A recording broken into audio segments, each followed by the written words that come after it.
The chef hid love notes from the restaurant owner. The health inspector arrived with her husband. She pulled the napkin from his apron pocket and found her own handwriting staring back at her. Friday dinner service roared like a storm trapped in stainless steel. The ticket rail clicked a machine gun of orders. Pans screamed, oil hissed, the salamander broiler burned a thin horizon of heat across the pass. Servers ricocheted between Table 14's anniversary and Table 22's gluten-free crisis. Cutlery flashed, voices rose, and in the middle of it all, Chef Luca Navarro moved like a metronome set to heart rate, precise, relentless, beautiful. Mara Sloan, owner face of the brand wife, kept the pass clear with a calm that cost her everything. Her hair was tied in a knot, lips the color of unripe cherries, clipboard tucked to her side like a shield. She called fires on the line-plated garnish with tweezers and smiled that bulletproof front-of-house smile when servers leaned in to whisper, "VIP just sat," or 18 wants extra sauce. She was the gravity of the room. And then the napkin. It fell out when Luca reached for his thermometer. A square of linen creased, smudged with a thumbprint, hers. She knew the slant of the letters like she knew the seams of this building. She'd written it at 2 a.m., tucked between invoices and a chipped espresso cup folded fast when the cleaner rattled the back door. "You taste like burnt sugar. I still want the burn." Mara's breath snagged. She snatched the napkin midair and palmed it into her blazer with the speed of a magician. Nobody saw. Or if they did, the line pretended they didn't. Kitchens run on food fear and a mutual pact of selective blindness. "2 branzino up," Luca called, eyes never leaving the pan. "Wipe the plate, please, no tears on my beurre blanc." Mara's mouth twitched. He could joke while Rome melted. She slid the plates under the heat lamps and checked the tickets. "We're in the weeds on 12. Fire the ribeye. And Luca tastes table 7 is special before it goes." He nodded, lifted a spoon, tasted, adjusted. He didn't look at her. That was their rule. No looking when the room could see. The rule had been born the night they first broke another. Do not fall in love with the person who signs your paycheck. But there Mara had been on the back step at 1:13 a.m., tasting the end of a creme brulee he'd torched too dark. She'd said, "It's bitter," and he'd said, "So are you." And she had laughed, and he had looked at her like fire looks at sugar hungry, sure of the chemistry. Later, a note in his knife roll. "You tasted right." Later, still in the walk-in between racks of cooling meringues where confessions chilled beside the citrus. The notes multiplied. Linen squares, menu margins, the cardboard circle from a case of lemons. "I'm the rind, you're the knife." Now Mara pressed the napkin to her palm like a saint with a relic. Heat soaked the paper. It warmed the confession. She should throw it away. She should throw him away. She should go home at 3 a.m. to a bed that smelled like wind and starch and lie there beside a man who believed in rules the way other men believed in God. Inspector Dean Lawton loved order. He loved a checklist like a hymn. He loved Mara once in a careful way, tucking hairs into place, smoothing corners, measuring the distance between 2 plates to ensure they matched. He had never loved her fire. He had tried to regulate it. In marriage, he preferred compliance to chemistry. Owner to the floor, the host breathed in Mara's ear. "Influencer table. The one who docks stars if the water isn't cold enough." Mara slid the napkin deeper into her blazer and became the woman the city expected, crisp smile, steady tone, the performance of sincerity that still sprang from something real. "Welcome," she told the influencer, voice velvet. "We've been looking forward to having you." She made a joke about lighting. She angled the plate for pretty. She palmed a free sparkling because some wars are won with bubbles. Back on the line, Luca's forearm flashed a crescent scar catching the pass light. She remembered that scar, how she traced it once with her mouth, and he said, "I got that saving your opening night risotto." He wasn't wrong. The rice had seized. The investors were seated. The publicist had said the word catastrophic. Luca had arrived as a temp hire with a burned forearm and the audacity to fix everything. He'd saved the rice. Then he'd saved her. Then he'd broken her open. "Refire cod," the Sioux called. "Table 10 says it's under." "It's not under," Luca said, pinching salt from on high. "It's correctly cooked, which is illegal in this district." Laughter flickered across the line. Pressure vented. Mara, the bartender, hissed from the pass. "A guy's asking to see the owner. Says he has an appointment." No smile. Her phone buzzed, unknown number. She ignored it, plated a carrot like a jewel, and mouthed 2 minutes. The bartender waggled her brows. Yikes. Mara turned. The front doors parted. A winter draft knifed down the corridor. And in the doorway, framed by the city's sodium gold, a man in a navy jacket with a clipboard stepped in, followed by another in the same municipal blue. The host half smiled, half died. "Can I help?" she began. "City Health," the first man said, flashing his badge. Routine follow-up. No call. No email. No." Her stomach dropped in the way floors do when a trap door opens. She stepped forward, deploying smile and posture like armor. "I'm Mara Sloan. We're at capacity. Can we schedule this for?" He shook his head. "Won't take long." Behind him, the second inspector tugged off a glove and lifted his chin to see the ceiling vents. His profile was a blade she knew better than her own. The mouth set when disappointed. The vein that sparked at the temple when surprised. Dean. He looked at her in that way cops look at cars they already know they're going to pull over. A polite hello crossed his lips, professional to the point of parody. Owner Sloan. Her throat constricted. Inspector Lawton. The bartender took one step backward, turned, and vanished into the bar like a woman ducking a splash zone. Dean's clipboard hovered. His pen was poised. The other inspector, a junior with the soft posture of a man who wanted to be anywhere else, pretended to study a hand-sync sticker that had been straight for 6 months. Now Mara said, voice smooth, "We're mid-service. That's when kitchens are real." Dean replied, not unkindly. To the junior, "We'll begin with dry storage, then hot holding logs." The world narrowed to 3 sounds plates, kissing porcelain, the ticket printer spitting, and her heart hitting the walls of her chest. Luca looked up just once. Their rule said, do not look. His eyes found hers anyway. A tiny electric flare. Mara felt the napkin in her blazer ignite without flame. "Right this way," she said, and led them past the bar down the short hallway where the staff photos hung, opening night candid smiles, Luca on her left, because he'd insisted on not being centered. Past the office door with the sticky hinge. Past the bathroom where 1,000 strangers had fixed their lipstick and their lives. Into the kitchen, into the heat, into the place where secrets wear aprons. Hair restraints, Dean said to no one, a reflex. He scanned the line like a general scanning a cavalry. The junior clicked a flashlight on with a tremor.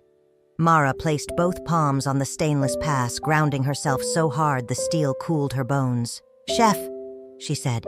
"Projecting comm, we're honored by a surprise visit. Please make space." The line flinched as if the word surprise was a knife. Luca slid 2 inches left. The Sue's hand went to a timer. The dishwasher cut the hose as if it were a grenade pin. Dean moved like he'd never shared a kitchen table or a mortgage with the woman who owned this place. Clipboard, eyes, vents, drains. He lifted a spice jar. He checked the temp log. He ran a gloved finger along a shelf and looked at the dust on God's own white glove. It came up clean. Of course it did. Mara's life was a regimen of clean. "Hot holding?" he asked. "Over 140, Luca said, neutral professional." He lifted a lid. Steam baptized the room. Dean's gaze slid to Luca's hands. To the scar. To the ring finger bare of anything but heat callus. "Chef Navarro," he said as if tasting the syllables. "I've heard your name." "Hope from someone generous," Luca answered. The line breathed, then held it. Dean's pen didn't move. Dry storage. They walked to the storeroom. Mara's pulse counted off the steps like a metronome set to panic. The notes. She had moved them all, hadn't she? Linen squares stashed under the flower bins between the wine boxes, taped inside the spine of the old recipe binder like pressed leaves from a forbidden forest. Dean's hand reached for the spice shelf. His fingers paused on a jar of smoked paprika. He lifted it, turned it. Something clicked softly, the rattle of a tiny piece of tape loosening, then nothing. He set it down. Mara tasted metal. Luca's jaw ticked once, a small betrayal of fear. The junior scribbled. Dean moved on. Back at the pass, a server slid in, eyes wide with the news that matters in a room like this. Table 7 asked to meet the owner again. Later, Mara whispered. Now, the server said. They used the word review. Mara smoothed her blazer, which now housed a napkin that burned. Of course. She turned from Dean's orbit and took 2 steps toward the dining room when a sound cut the line, a paper whisper. She looked back. Dean had reached for the printer, tugged a curling ticket, then frowned and plucked at something jammed behind the screen. A folded square of linen. Her stomach fell through her shoes. He unfolded the square. He looked down. His pupils shrank, then fixed. He did not blink. Mara saw her own words upside down, reflected in his eyes like a crime scene photo. "You taste like burnt sugar. I still want the burn." Dean's face didn't redden. It chilled. He refolded the napkin once mechanically, the way he would fold a violation notice. He slipped it into the chest pocket of his jacket. The pen in his hand clicked like a trigger being tested. "Continue," he told the junior voice level. Then to Mara, tipping his chin toward the doorway that led to the alley and the dumpsters and the dark owner Sloane. A word. Outside. The kitchen stilled. Heat became silence. Even the hood fans sounded like they were listening. Luca's hand hovered over a pan flame high sauce threatening to scorch. He did not look at her. Rule. Choice. Survival. The sauce broke. Mara swallowed, lifted her chin. The woman who could sell a room of strangers on a prefix with her pulse steady and her smile true walked toward the door like a soldier toward the white flag. What she didn't know was that Dean had come with more than a clipboard. He'd come with a photograph in his phone, a timestamp, and a decision already written in ink. It hadn't started with fire. Not really. It started with quiet. On opening night 4 years earlier, Mara had been pacing in 3-inch heels, her palms damp, her investors watching with shark smiles from table 1. The risotto was seizing the line, was drowning, and the temp chef Luca Navarro had walked in late with a bandage around his forearm and a look that said he didn't need anyone's permission. He tasted the pot, clicked his tongue, and said, "Salt's flat. Rice is dead." Mara nearly fired him on the spot. Then he grabbed a second pan, threw in stock, whispered to the rice like it was a lover being coaxed back to life. 10 minutes later, the dish left the pass golden, creamy, perfect. Table 1 applauded. The investors relaxed. Mara exhaled. Later, when she found him on the back step smoking, she'd snapped, "You're arrogant." He'd grinned through the smoke. "I'm right." She hadn't been able to argue, and that was the first thread. The months that followed knotted those threads into something neither of them could untangle. Mara was supposed to be numbers and PR budgets branding investors. Luca was supposed to be fire and knives.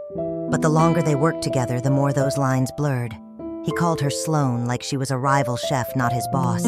He dared her to taste sauces mid-service, to pick up a knife to burn her fingers just once on a pan so she'd know what real work felt like. And she, God help her, loved the defiance. Her husband Dean never set foot in the kitchen. He hated grease, hated sweat, hated noise. He liked reports, inspections, data. Mara had thought stability was sexy once. After years of marriage, it felt like suffocation. So when Luca tossed her a spoon across the pass one night and said, "Taste it, prove you're not afraid," she had leaned in. The broth hit her tongue, saffron lemon heat, and something electric flashed through her. Not just flavor, not just craft, him. The notes began as jokes. A scribbled, "You owe me a bottle of wine for fixing your risotto," tucked under her office stapler. A menu margin with "The veal only sings because you plated it." Then they shifted. "You taste like burnt sugar. I still want the burn." When you stand at the pass, the whole line breathes different. "If this place is hell, at least you're the reason I want to stay." Mara wrote back when she shouldn't. She folded the linen napkins tighter than banknotes, slipped them into flour sacks, taped them under wine crates. A secret language grew between them, paper squares and kitchen smoke words no one else could see. At first, she told herself it was harmless, that she just liked the thrill, the escape. But then came the walk-in cooler. It was a Tuesday, the dead kind, with 3 reservations and a staff too restless to focus. Luca had been testing a new custard base. Too much caramel, it turned bitter. He offered her a spoon. She winced. "It's burnt." "So are you," he said quietly. The air chilled, but her chest burned. She laughed too quickly, too sharp, and turned for the door. His hand caught her wrist. The spoon clattered. And in the cold hum of the cooler, she kissed him before she could name the sin. The affair didn't explode. It simmered. It lived in late nights after staff went home, in quick glances across the pass, in the way her hand brushed his when she took a plate, how his shoulder grazed hers in the cramped prep space. Mara told herself it was about passion, not betrayal. Dean had grown cold, rigid, predictable. Luca was fire, chaos, hunger. Didn't she deserve to feel alive again? But desire doesn't stay hidden forever. One night, Dean came by unannounced, clipboard in hand, though technically off duty. Mara had frozen, every nerve lit as his shoes echoed down the kitchen tiles. Luca had slipped a napkin from his pocket into the knife drawer seconds before Dean rounded the corner. Random check, Dean said, eyes scanning. Owner Sloan, Chef Navarro. Everything's in order, Mara said, voice steady, heart racing. Luca smirked like the devil hiding wings. Spotless, Inspector. Dean nodded once, then left. When the door closed, Mara nearly collapsed. Luca only chuckled, whispering, close call. Makes it sweeter. She should have ended it then, but she didn't. Now, years later, with Dean back in her kitchen on official duty, clipboard steady and eyes sharper than knives, Mara felt every secret note in her veins ignite. Because what Dean didn't know was that the affair had never really ended. Not fully. The notes had slowed, the kisses grown rarer, but the fire had never gone out. And one of those notes, the one she wrote last week, folded small, tucked into a spice jar for Luca to find when the night was quiet, was still hidden in dry storage. And Dean was walking straight toward it. Dean always inspected like a surgeon. Slow. Precise. Incision after incision until no flaw could hide. Mara had seen him like this before in their marriage, not just his job. The way he noticed crooked picture frames, fingerprints on wine glasses, invoices filed a day late. He treated the world as something to audit. Tonight, the kitchen was his body on the table. Temperature logs, Dean said, clipboard steady. The sous chef stammered, pulled the folder from the shelf. Dean flipped pages with the same detached rhythm he once flipped through their tax returns. He nodded at one, frowned at another. Hand-washing sink, he asked. Stocked, the junior inspector, murmured, voice eager to please. Dean ran water-checked soap, dried his gloves. Clinical, no wasted motion. Mara shadowed him, her smile welded in place. We maintain compliance daily. Surprise checks are never a problem here. Dean glanced sideways at her, polite but cold. We'll see. Luca kept his eyes on the pans, but Mara felt him vibrate across the room. His every movement was sharper, faster, as though cooking itself could disguise nerves. He salted like he meant war. He plated like a surgeon patching veins. Mara gripped her clipboard so tightly her knuckles ached. Every cabinet Dean opened, every drawer he pulled, her body flinched. Because somewhere in this room their secret lived on linen squares and ink.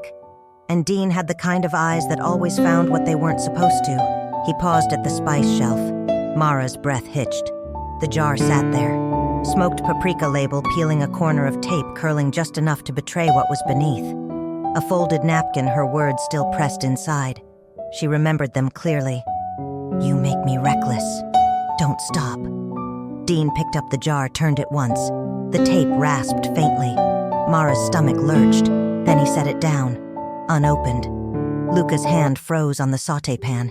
His jaw flickered once, relief disguised as focus. Dean wrote something on his clipboard. Organized, he said flatly. Mara almost collapsed. They moved on. The junior inspector bent to check drains. Dean checked the walk-in cooler. He lifted lids, sniffed sauces, frowned at condensation on a rack. Professional. Detached.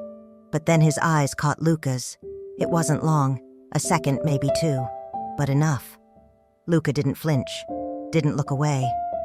Dean's gaze lingered on the scar across Luca's forearm, the same one Mara had once kissed. His mouth tightened, pen tapping the clipboard. He looked back at Mara, then away. Something in that pause told her he suspected. They reached the pass again. The ticket rail spit more orders. Mara kept moving, plating, garnish, calling fires, forcing normalcy into chaos. Dean set his clipboard down. Owner Sloan. A word. Her pulse spiked. We're mid-service, Inspector. This will only take a moment. The line stiffened. Everyone knew what it meant when the inspector asked for a word. Mara forced a smile. Of course. Outside in the alley, winter air knifed her lungs. Dean stood against the brick wall, clipboard tucked under his arm. He didn't speak immediately, just studied her the way he studied vents and drains, looking for cracks. Finally, everything here is clean. She swallowed. Of course it is. But he added, sliding a folded square of linen from his pocket. I found this behind the printer. The napkin. Not the paprika note, the other one. The one that had slipped from Luca's apron that night. Dean unfolded it, slow, deliberate. He didn't need to read it aloud. Mara saw the ink, her own handwriting, her own words betraying her. "You taste like burnt sugar. I still want the burn." Dean looked up, eyes flat as steel. "Explain." Mara's throat closed. Behind her, the kitchen clattered on. Orders called pans, seared, life continued. But in the alley, her marriage was a crime scene. Dean didn't shout. He never shouted. His power was silence sharpened into a blade. How long, he asked. Mara's lips trembled. She wanted to deny, to lie, to spin. But the ink was hers. The fire was hers. The betrayal was hers. Dean's jaw tightened. He slipped the napkin back into his pocket. "I thought so." He turned as if to re-enter the kitchen, then paused. "You've risked everything. The restaurant, our name, my reputation." Mara's voice finally cracked. "And what about mine? What about me?" For the first time, Dean's expression flickered confusion, maybe even hurt. But then the mask returned. "This isn't over," he said quietly. "Not here. Not tonight." And he walked back inside, clipboard snapping shut like a verdict. Mara leaned against the wall chest, heaving. The napkin's ghost burned through her blazer. Back inside, Luca's eyes caught hers for the briefest second. No smile, no smirk, just the question neither of them could say aloud. Did he find it? Mara didn't answer. Couldn't. Because what Dean didn't know yet was that there were more notes. So many more. And if he found even one more, everything would burn. Mara used to think order was safety. When she first met Dean, she had been a line cook working 14-hour shifts in someone else's kitchen hands, burned wallet, empty dreams too big for the space she lived in. Dean had arrived at a charity gala, all pressed uniform and clean lines, a man who knew where he was going and how to get there. He courted her with steadiness. Dates that started on time. Bills always paid before the due date. He spoke in plans, not promises. For a woman raised on uncertainty that had been intoxicating, "I'll take care of things," he'd told her once, slipping his hand over hers. "You won't have to worry anymore." She believed him. She wanted to. At first, the marriage worked. Dean's order balanced her fire. She took risks, he measured consequences. She dreamed, he budgeted.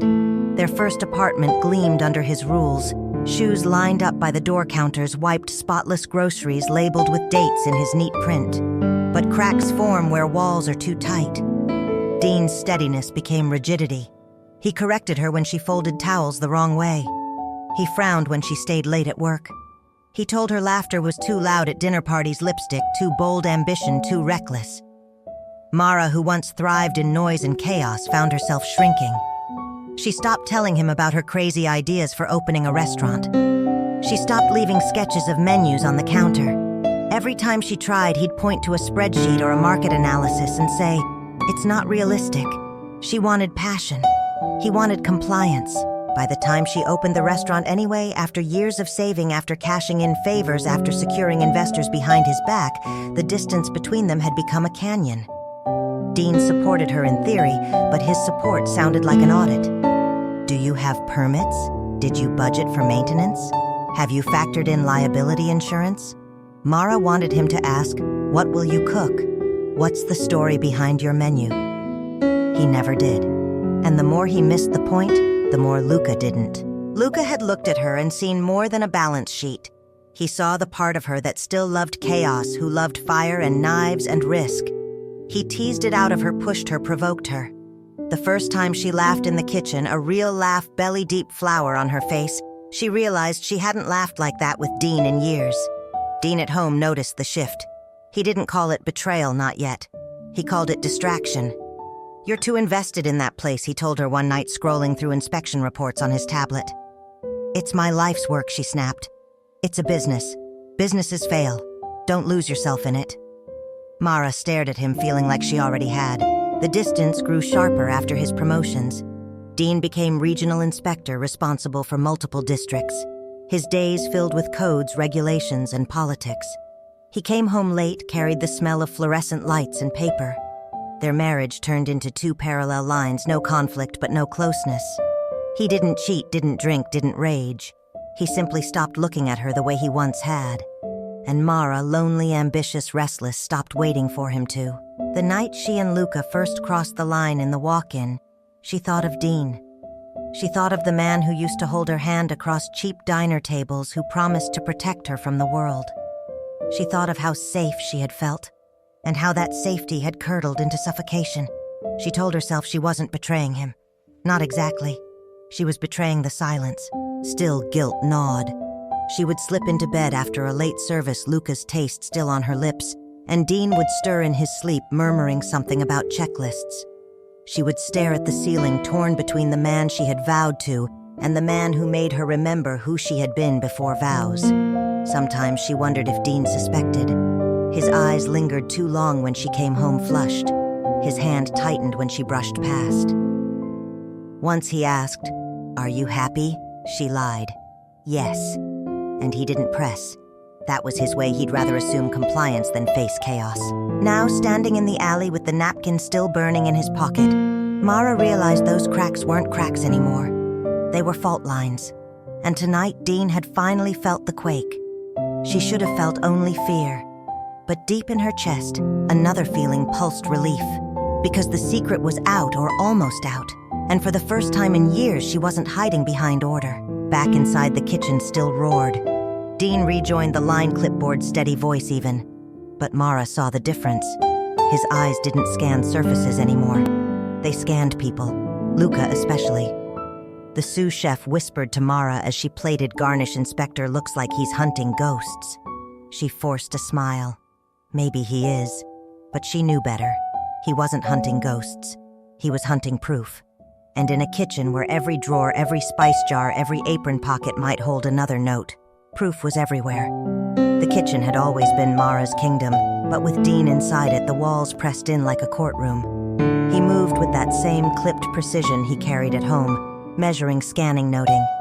To the line cooks, he was just another inspector. To Mara, he was a husband peeling back layers she'd kept hidden for years. Every drawer he opened felt like a rib cracked. Every shelf he touched, a vein exposed. And somewhere inside this body, this restaurant beat the heart of her affair, the notes. Dean stopped at the prep table, running his gloved finger along the edge. No dust, no grease. Perfect. Still, his gaze lingered on Luca. "Cutting boards?" Dean asked. "Sanitized," Luca replied smoothly, flipping one over. The man could dice an onion in 6 seconds without looking down, but Mara saw it, the micro-stutter in his movements. The tiny tremor of a hand that knew it was being watched for more than knife skills. Dean nodded once. His pen scratched the clipboard. Then casually he reached for the spice rack again. Mara's breath locked. The smoked paprika. The hidden napkin. Dean lifted the jar, rolled it in his palm. The tape gave the faintest whisper of resistance. Mara felt the room shrink. Luca's back stiffened. Dean frowned, then set it down. The jar remained untouched.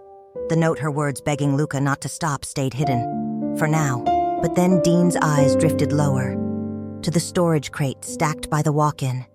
A wine box with a corner folded unnaturally. Mara's pulse slammed.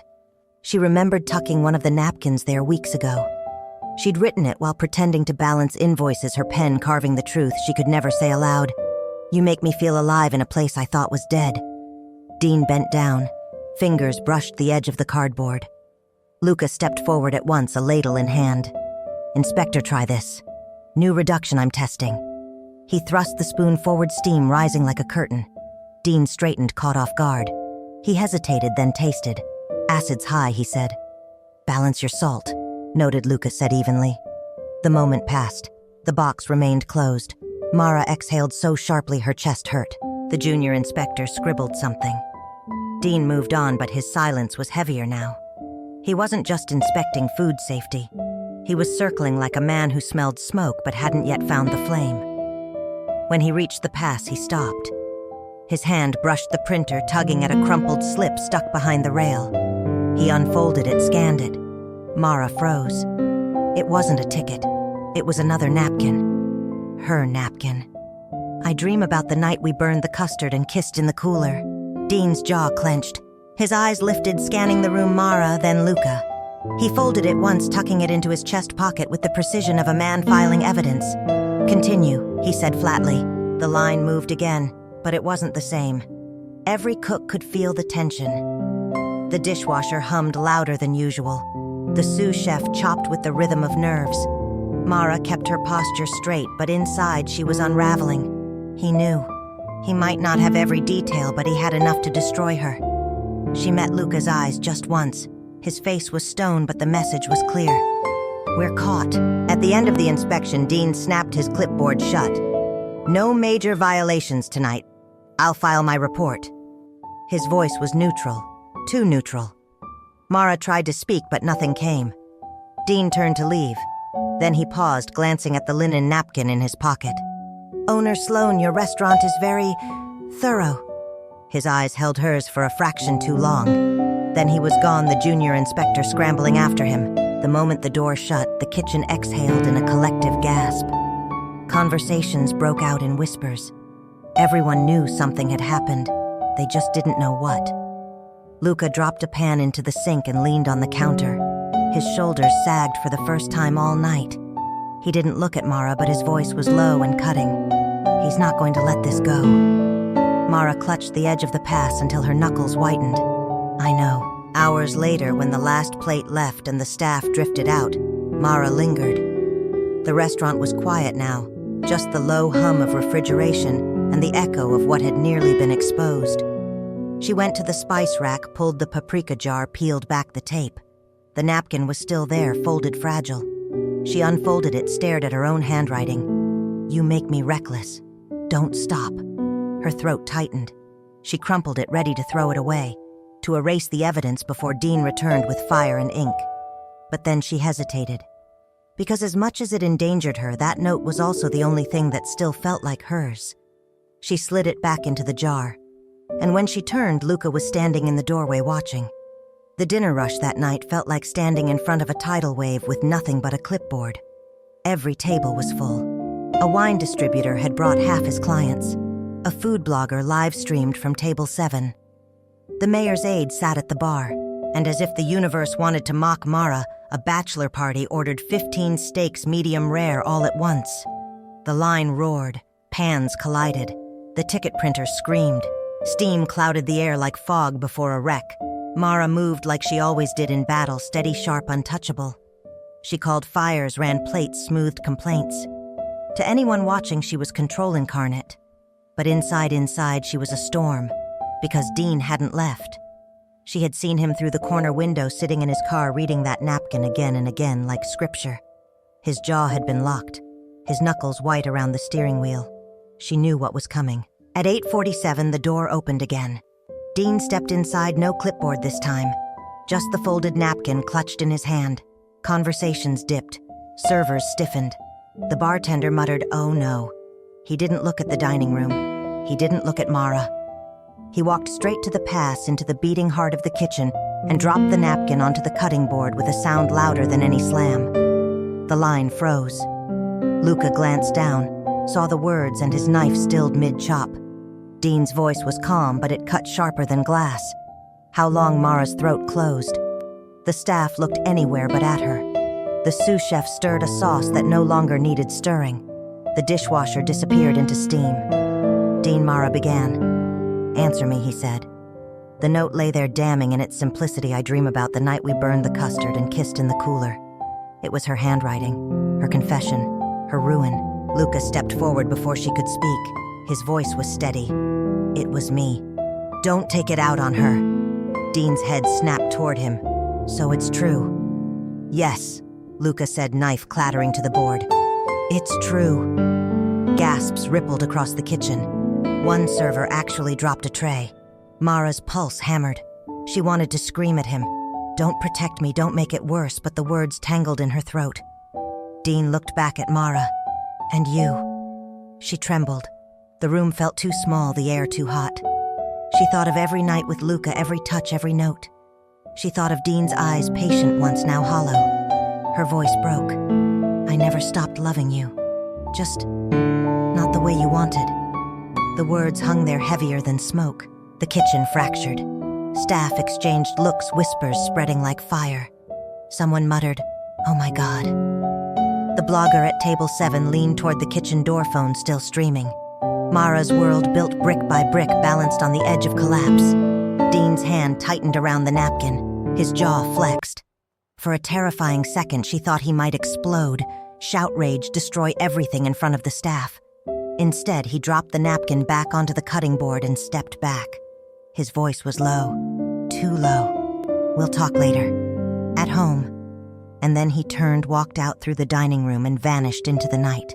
The silence that followed was unbearable. Luca broke it first. "Back to work. Tickets don't stop." The line moved again, stiff, robotic. But the rhythm was broken. Plates came out crooked. Sauces split. A steak overcooked another under. Table 7 filmed every mistake. By the time the last dish left, Mara felt hollow. She stood at the pass, staring at the napkin Dean had left behind. The words blurred. The linen was damp with her sweat. Luca touched her arm lightly. It had to come out. Secrets always do. Her chest clenched. "You don't know what you've done." "Yes, I do," he said softly. At 1:00 a.m., the last staff member left. The restaurant sat in ruins, dirty pans, half-washed plates, the smell of smoke and betrayal thick in the air. Mara and Luca stood alone in the kitchen. She whispered, "He's going to destroy us. The restaurant. Me. You." Luca shook his head. "He can't destroy what was already breaking." Mara turned away, staring at the napkin one last time. Because what Dean didn't know, what Mara herself wasn't sure she could admit, was that the affair hadn't just been passion. It had been survival. And now survival meant choosing which world she wanted to live in. The restaurant was a graveyard by the time Dean returned. The staff had gone home. The lights were dim, just the low glow of the prep lamps reflecting off stainless steel. Pots soaked in silence. The hum of the walk-in was the only heartbeat left in the room. Mara sat at the bar, a half-finished glass of wine untouched before her. Her blazer hung off her shoulders like it weighed 100 pounds. Luca leaned against the pass arms, folded shirt stained with sweat and sauce, but his eyes alert like a soldier waiting for the ambush he knew would come. The door creaked open at 2:14 a.m. Dean stepped in. No clipboard this time, no jacket. Just him, plainclothes, carrying the kind of stillness that meant danger. Mara's spine straightened. Luca shifted but didn't move closer. Dean stopped in the center of the room. His eyes flicked from Mara to Luca, then back again. He set something on the counter, a stack of folded napkins, every one of them hers. Mara's breath caught. How many had he found? How many had she left reckless and foolish, believing the kitchen could keep her secrets? Dean's voice was quiet, but it carried like a gavel. "How long?" No one answered. He picked up the top napkin, unfolded it, read aloud. "You make me reckless. Don't stop." His hand trembled slightly as he refolded it. He placed it back on the stack. Months, years. "Tell me, Mara." Her mouth opened, closed. The truth clawed at her throat. It started years ago. But it wasn't what Dean cut in his voice sharp. Wasn't betrayal, wasn't a choice. Her chest burned. It wasn't about hurting you. Dean's laugh was hollow. Of course not. It was about you. Always you. Luca stepped forward, then voice low but firm. She didn't deserve to feel invisible. Dean's head snapped toward him. His eyes narrowed. "And you think you fixed that? You." He jabbed a finger at Luca's chest. "You're a cook with a scar and a smirk. You saw a lonely woman and you, Luca, didn't flinch. I saw a woman who deserved fire, not rules." The words struck. Mara flinched as if he'd said too much too honestly. Dean turned back to her. "Is that true? You wanted fire." Her silence was answer enough. Dean's jaw tightened. He picked up another napkin, unfolded it. "You taste like burnt sugar.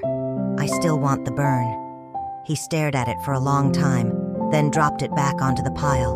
His voice cracked for the first time. "All these years, Mara. While I was protecting what we built, you were burning it down." Mara's eyes stung. She wanted to scream that he had never protected her, only the facade. That while he worshipped order, she had been suffocating under it. But the words tangled in guilt. "I didn't mean," don't he cut in sharply. "Don't pretend this was an accident."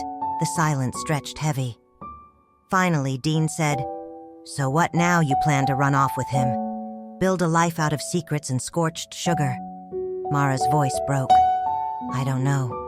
That was the truest thing she had said all night. Dean looked at her like she was a stranger. Then his gaze shifted to Luca. "You've ruined her. You've ruined everything." "No," Luca said evenly. "I gave her back to herself." Dean lunged a step forward, fists clenched. For a second, Mara thought he'd strike, but he didn't. He stopped inches from Luca, shaking with restraint. "You think you're the hero in this? You're nothing. She'll see it eventually." Luca's eyes didn't waver. "Maybe, but she'll see it on her terms, not yours." Mara rose from her stool, heart pounding. "Stop, both of you." Her voice cut through the tension sharp as broken glass. "This isn't about who's right. This isn't about heroes or villains. This is about me." The men froze, both staring at her. She stepped closer, her hands trembling, but her voice steady. "Dean, you wanted order. Luca, you wanted chaos. And I..." She swallowed hard. "I wanted to feel alive. I wanted to be seen. And I was too much of a coward to admit that my marriage was already gone." Her words hung heavy in the kitchen, echoing off steel and tile. Dean's eyes filled, but he blinked the emotion away. Luca lowered his head, silent now. For a moment, no one moved. Then Dean gathered the napkins, stacked them neatly. He pressed them flat against the counter, his order even in heartbreak. "This ends," he said softly. "Tonight. Whatever this was, it's over." Mara's breath hitched. "And if it's not," Dean's eyes hardened, "then I burn this place down, professionally. You know I can." The threat wasn't idle. He had the power, the codes, the authority, and Mara knew he'd use it. Dean turned for the door. His hand lingered on the handle, but he didn't look back. "I'll be home tonight. Don't be late." The door shut behind him, leaving the kitchen colder than the walk-in. Luca finally spoke, voice low, raw. "He's giving you a choice." Mara's knees buckled. She gripped the counter, staring at the stack of napkins Dean had left behind. Her life, her lies, her longing folded in linen, damning and undeniable. A choice. Stay with Dean, keep the order, rebuild the facade, or step into chaos with Luca, risk everything, lose everything. For the first time, she realized there was no way to avoid the fire. The only question was, which fire would she let consume her? Mara didn't go home that night. She sat in the empty restaurant until dawn bled through the windows, the stainless steel glowing pink and silver in the first light. The napkins still lay stacked on the bar, each one a paperweight holding her heart down. She hadn't touched them. She couldn't. Her phone buzzed twice, Dean. No messages, just missed calls. Then silence. Luca arrived at 6, hair damp, shirt, fresh eyes bruised from lack of sleep. He paused in the doorway when he saw her still there. "You didn't go," he said softly. "No," Mara whispered. He walked behind the bar, poured her a coffee, slid it toward her. "You don't have to." Mara's throat burned. "Don't make this sound easy." The day stretched like a wound. Staff trickled in, whispering their eyes, darting between her and Luca. Rumors had already leaked, someone had texted, someone had hinted. Restaurants were pressure cookers. Secrets never stayed sealed. By lunch service, the whispers had turned into shadows. One waiter avoided eye contact. The hostess gave her a look that felt like pity. Mara realized the truth was bleeding out faster than she could stop it. She caught Luca's sleeve between orders. "If Dean files a report, he won't," Luca said. "You don't know that." He held her gaze. "I know he still loves you, even if he doesn't want to." Mara shook her head. "Love isn't enough. Not anymore." That night, Mara finally drove home. The house was dark except for the kitchen light. Dean sat at the table, napkins spread like evidence in a trial. He didn't look up when she entered. "You didn't come last night," he said flatly. "I couldn't." He tapped a napkin. "You had to think about it." "Yes." He nodded once, bitter. And thought of an answer. Mara's hands trembled. She sat across from him. "I don't want to lie anymore. Not to you. Not to myself." Dean's eyes flickered. For a second, she saw the man she married, the one who had steadied her hand on their wedding day, who had whispered that safety was love. But then it was gone. "So it's him," he said. "It's not just him," she whispered. "It's me. I can't keep living in rules that were never mine." Dean's face tightened. He gathered the napkins in a neat stack, shoved them into a folder, snapped it shut. "Then you've made your choice." The divorce papers arrived within a week. Dean filed cleanly, efficiently, like everything he did. No theatrics, no begging, just signatures and silence. Mara's heart ached not because she doubted, but because endings always hurt, even necessary ones. She told Luca late one night, sitting on the back step of the restaurant where it had all begun. "It's over," she said. He leaned his head against the wall, exhaling. And now Mara laughed, a brittle sound. "Now I have to live with myself." The fallout was swift. Dean resigned from inspections in their district, citing conflict of interest. But whispers spread through City Hall. Investors panicked, worried about reputation. A columnist hinted at scandal, calling the restaurant a house divided by passion and politics. Reservations dropped. Staff questioned loyalty. For weeks, Mara felt like she was holding the roof up with bare hands while the walls caved in. Luca stayed. Every night, every service, every storm. He cooked like a man possessed, trying to prove that the restaurant could outlive the scandal. Sometimes Mara believed him. Sometimes she didn't. One night, after a brutal service where 3 tables walked out and a sous chef quit mid-shift, Mara collapsed into Luca's arms in the alley. "I don't know if I chose right," she whispered. He held her tighter. "You chose truth. That's the only right there is." She closed her eyes, but doubt gnawed. Because Dean had given her order, Luca gave her fire, and she was burning in both directions. 2 weeks later, Mara received an envelope in the mail. No return address, but she knew the handwriting instantly. Dean's. Inside was a single napkin folded neatly. On it, "You wanted fire. Be careful it doesn't consume you. No threats, no signatures. Just that." Mara sat in the office, napkin trembling in her hand. Luca knocked on the door, asked if she was all right. She tucked the note into her desk drawer and forced a smile. But the words burned. Because Dean was right. The choice was made. The marriage was over. The affair was no longer hidden. But the fire she had chosen wasn't tame. It demanded everything.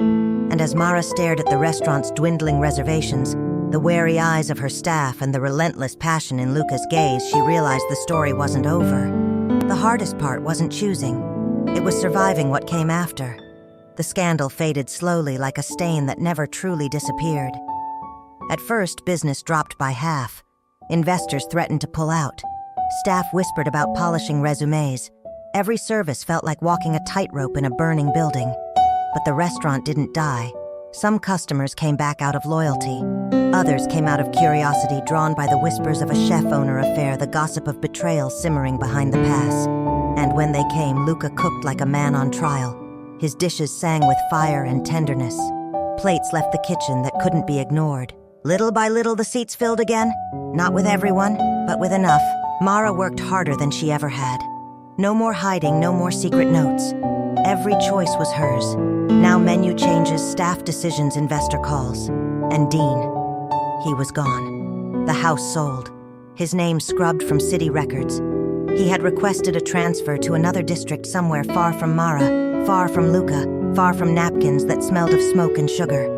But he hadn't vanished completely. Every so often, a plain envelope arrived. Inside, a folded napkin. Always clean, always neatly pressed. One read, "Order is still a kind of love."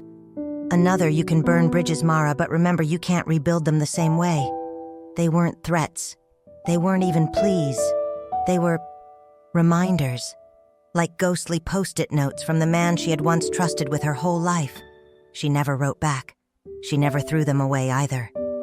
They sat in her desk drawer, a quiet pile of what had been. Months later, the restaurant survived a second inspection by a different officer, one who didn't know the history. They passed clean.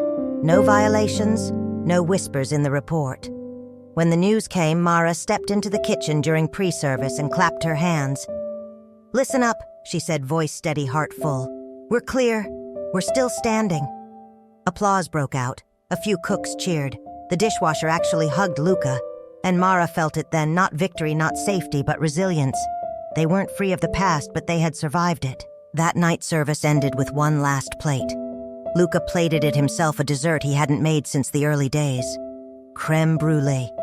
The custard perfectly set, the sugar glass burnt just to the edge of bitterness. He slid it across the pass to Mara. "For you." She picked up a spoon, cracked the surface. The shard glittered like amber. She tasted. Sweetness, cream, smoke. The memory of a kiss and a walk in the start of everything. Her eyes closed. It still burnt. Luca smiled faintly. "So are you." This time she laughed. Not brittle, not broken, just true. Later, when the staff had gone and the lights dimmed, Mara sat at the bar with the empty ramekin. She pulled a napkin from the stack, unfolded it, and for the first time in months wrote, not to Luca, not to Dean, to herself. You are more than what burned. You are what remains.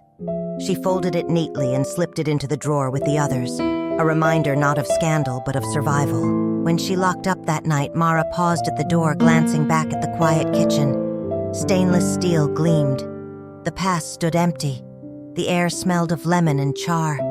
For years she had feared the kitchen would expose her. Instead, it had saved her by forcing her to face who she really was and what she was willing to risk for it.